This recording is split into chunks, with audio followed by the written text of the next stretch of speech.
안녕하십니까. 부산지방법원 천정호 판사입니다.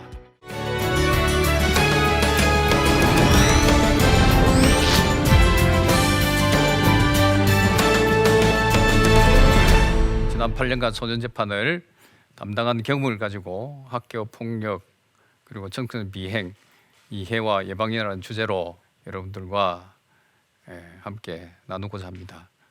학교 폭력의 개념은 학교폭력 예방 및 대책에 관한 법률 제2조 제1호에 규정되어 있습니다.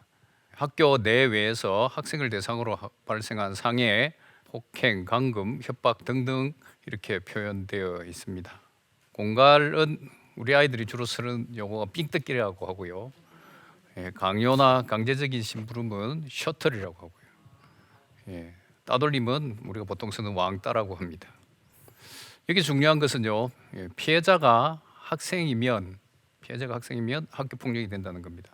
가해자는 누구냐에 관계없이 학교 폭력은 피해자 중심으로 되어 있습니다. 그 내용을 보면 주로 폭력적인 것들입니다. 이것을 근거로 여러분들에게 질문을 해보겠습니다. 첫 번째, 학생이 학교 수업 시간에 친구의 책을 훔친 경우. 자, 이게 학교 폭력이 된다는 분, 안 된다는 분, 손도 안 드신 분들은 두 번째는 학생이 수업을 빼먹고 학교 밖에서 오토바이를 훔쳐 폭주하고 다니는 경우. 학교 폭력이 된다는 분 손 들어주시고, 안 된다는 분. 세 번째, 학생이 인터넷 중고물품 판매 사기를 저지르는 경우. 학교 폭력이 된다는 분, 안 된다는 분. 네 번째, 이 학생이 원조 교제를 하는 경우, 이게 성매매에 해당하는 경우인데요. 학교 폭력이 된다는 분, 안 된다는 분. 이 모두가 학교 폭력이 되지를 않습니다. 아까 말씀드렸듯이 학교 폭력은요, 첫 번째 학생을 대상으로 해야 되고요. 두 번째, 그게 폭력적인 행위여야 됩니다. 첫 번째, 교실에서 친구 책을 훔친 경우는 절도이기 때문에 폭력이 아닙니다. 두 번째는요, 수업 빼먹고 오토바이 훔친 경우는 학생을 대상으로 한 것이 아니죠. 그래서 학교 폭력이 아닙니다. 인터넷 중고 물품 판매 사기도 학교 폭력이 되지 않습니다. 원조 교제는 더욱더 안 되겠죠. 이와 같이 학교 폭력에 관해서 우리 시민들이 생각하고 있는 개념과 법이 정하고 있는 개념이 많은 괴리가 있습니다.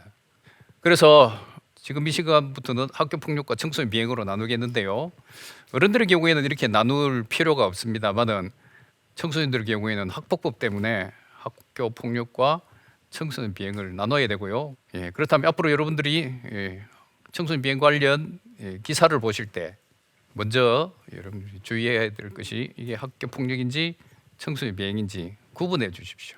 그래서 이제 학교 폭력의 경우에는 좀 엄중한 조치가 필요합니다만은 청소년 비행 쪽은 그렇지 않습니다. 다른 접근을 해야 됩니다. 자, 그럼 여러분들한테 질문을 하겠습니다. 소년부 판사님들, 가정법원에서 소년부 판사님들이 처리한 사건 중에 학교 폭력 사건이 많겠습니까? 청소년 비행 사건이 많겠습니까? 청소년 비행 사건이 많습니다. 그걸 꼭 염두에 두십시오. 2011년 12월에요. 대구에서 권모 군이란 중학생이 자살을 합니다. 그것 때문에 학교 폭력 문제가 2011년 말부터 시작해서 2012년 그 이후로 많은 국민들의 관심사를 끌었습니다. 그래서 이제 2012년 기준으로 해서 2012년 2차 기준으로 해서 이 학교 폭력 사건 수가 양상이 달라집니다. 가장 많은 사건 수는 언어 폭력입니다. 2013년 1차부터는요. 조금씩 변화하지만 여전히 1위는 언어 폭력입니다. 그 전에 우리가 관심을 가지기 전에 2위는요. 아까 말씀드린 공갈, 삥뜯기였는데요. 2위가 왕따, 나머지가 아까 상해, 폭행, 감금, 셔틀 이런 것들입니다. 관심을 가지니까 그런 눈에 두드러지는 것은 사라지고 이제 숨어서 저지르는 학교 폭력이 많아집니다. 그래서 학교 폭력은요 1형과 2형으로 나누어 보실 필요가 있습니다. 1형인 언어 폭력과 왕따 이거는 범죄적인 시각에서 접근하시면 안 되고요. 인성교육적으로 가야 됩니다.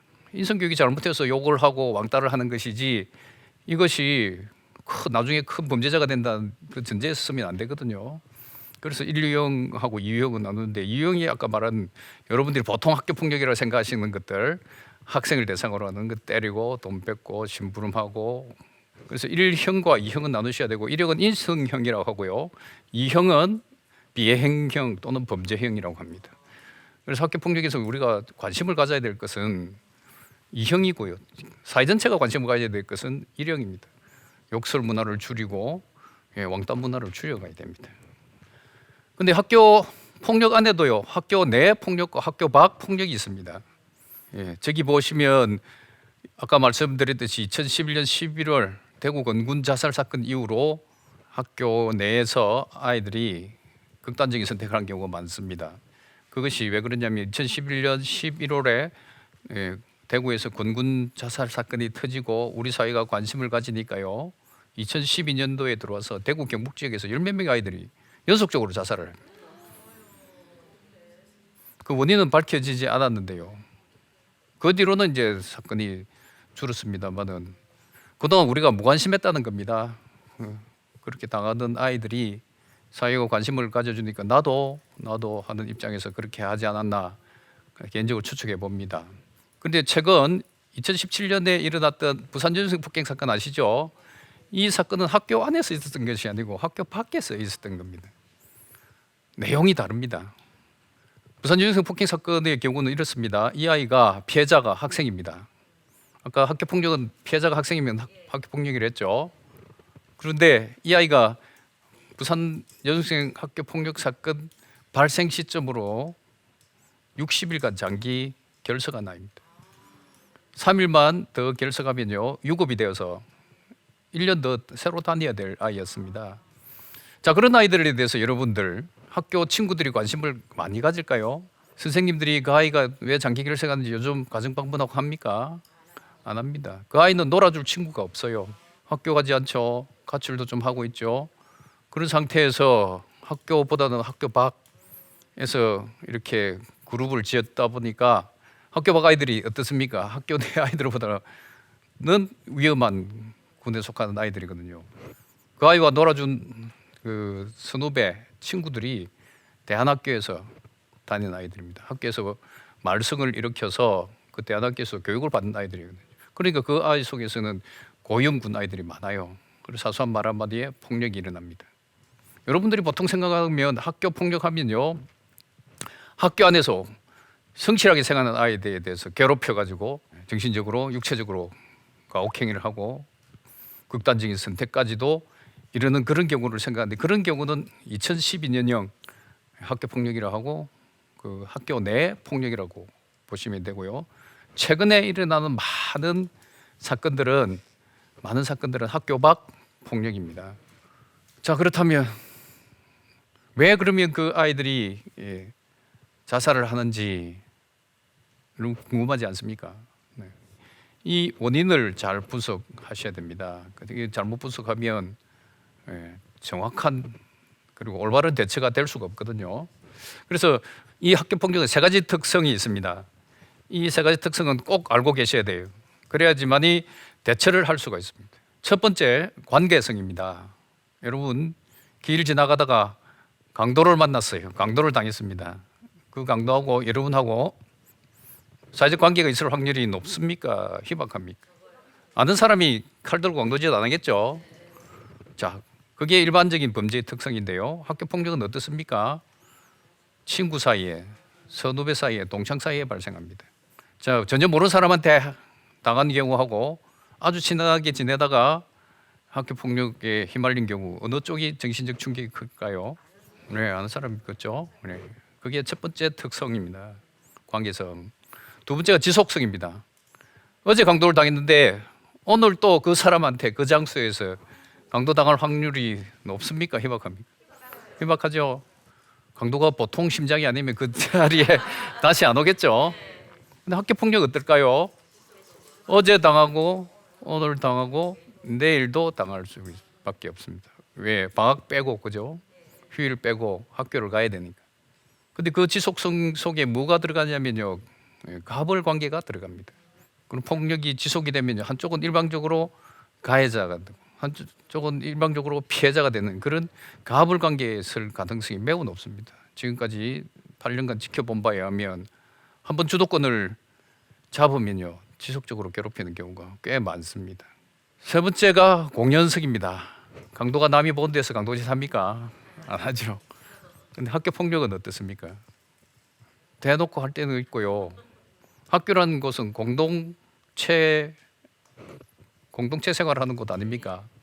우연히 볼 수도 있고요. 보통 학교 폭력, 남자아이들이 학교 폭력 저지를 경우에 이제 이런 경우도 있습니다. 실제로 말가벗겨 놓고 동영상을 찍어가지고 단톡이나 올리는 경우가 있거든요.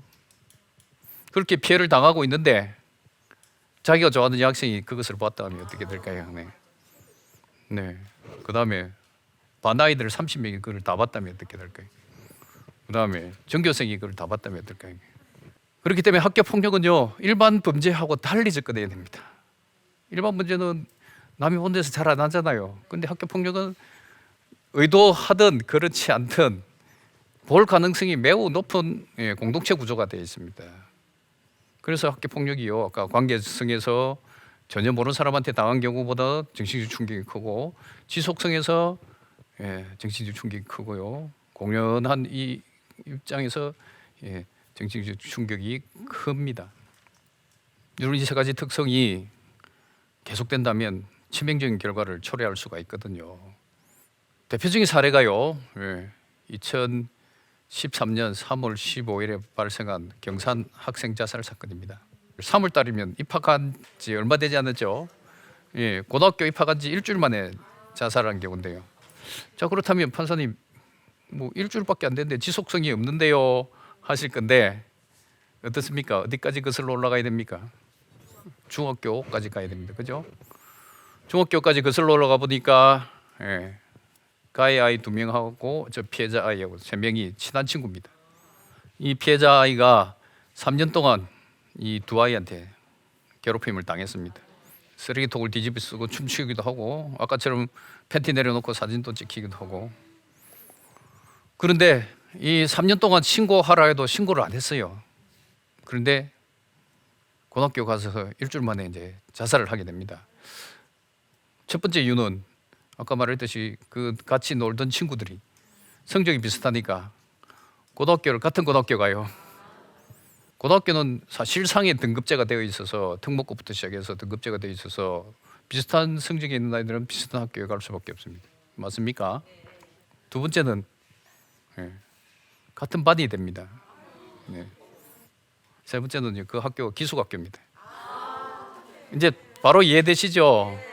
중학교는요 수업을 마치면 집에 갈 수 있었지만 24시간을 방학 빼고는 당할 것 같으니까 공황장애가 온 겁니다.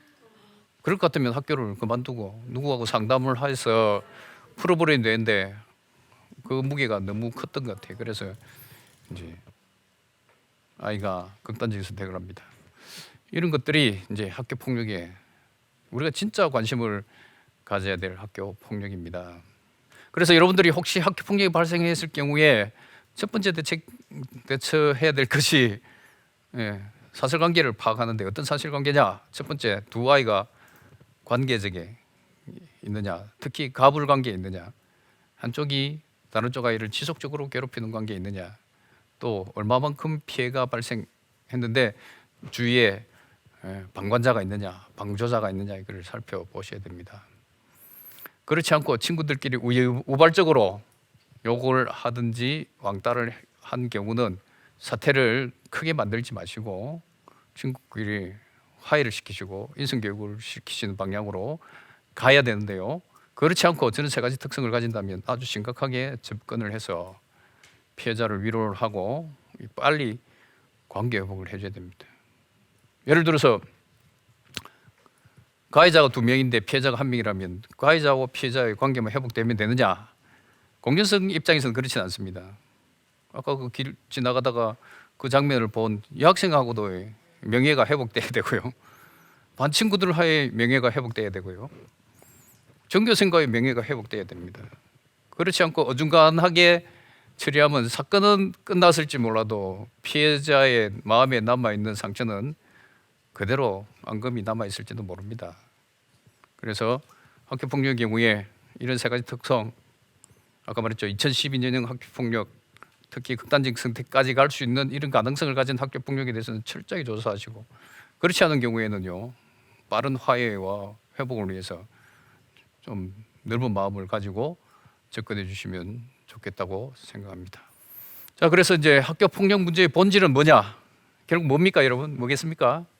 아까 학교 폭력 사건 중에 가장 많은 것이 뭐라고 했습니까? 언어 폭력과 왕따.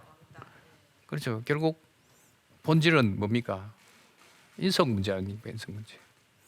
특히 요즘같이 이제 가정 해체가 심하고 핵가족 구조, 또 앞으로는 한국 사회가 이제 점점 1인 가구화 되어 가고 있는데요. 이런 상황 속에서 옛날 대가족 시대와 다르게 가정에서 인성 교육을 제대로 받고 학교에 오게 되는 경우가 점점 적어진다는 거죠. 그죠?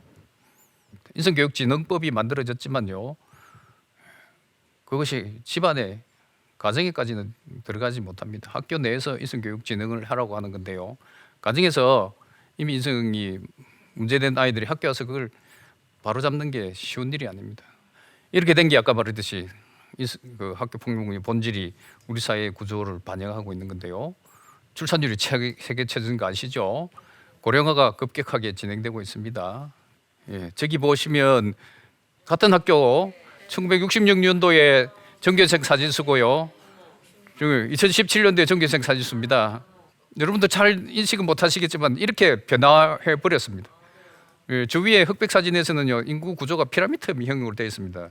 인구 구조가 피라미드형이 되어야만이 건전한 그 사회 구조가 되거든요. 그런데 현재는 어떻게 되어 있냐면 역피라미드형입니다. 역삼각형 구조인데요, 이게 지금 통계치로 해가지고 역피라미드의 모습이 보입니다. 그죠? 네. 가정해체가 심해지고 아이들이 귀해지면 귀해질수록 인성교육을 등한시할 가능성도 높아진다는 겁니다.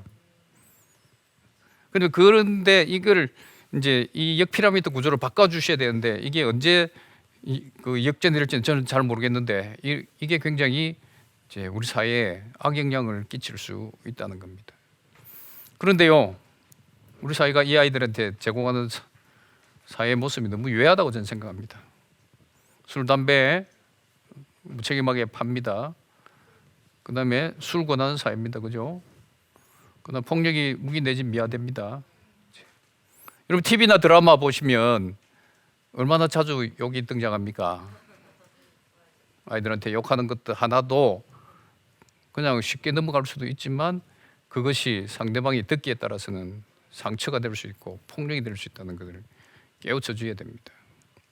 특히 부산전생 폭행 사건 터졌을 때 그 문제됐던 게 공감 능력 상실입니다.